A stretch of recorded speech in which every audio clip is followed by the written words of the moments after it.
GST collection for March slipped to a record low of 28,309 crore rupees.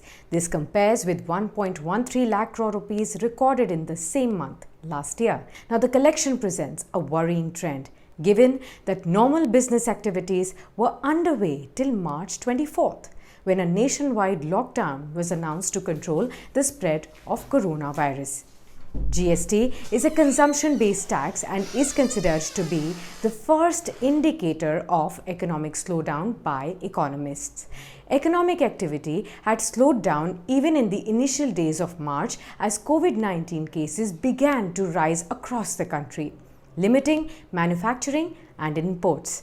Now, the tax collection would put additional pressure on the government that is facing demands for the fiscal stimulus in the wake of the coronavirus pandemic, thus raising concerns in the Finance Ministry over the amount that the centre can hope to raise through taxes, both direct and indirect taxes. While minimal business activity is the key reason for the low collection, many small businesses are learned to have deferred the tax filing in view of the looming uncertainty and the need to conserve cash in these times. The government is hopeful of collections to improve as the last date to file returns for March has been extended till May 5th, that is without any interest, and it can also be paid till June 30th with a 9% interest.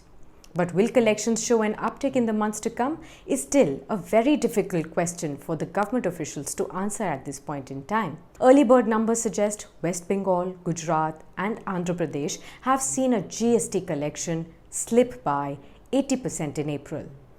E-way bill generation also points to a sharp drop in the GST collection.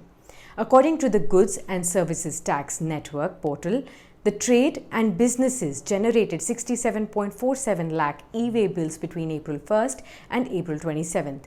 Barely 17% of the 4.06 crore e-way bills generated in March 2020. Tax experts say hill stations especially would be affected worst because they earn a vast majority of their revenue from tourism and hospitality. Now, states' own taxes levied on items such as diesel, petrol and liquor, they constitute 30 to 50% of the total revenue.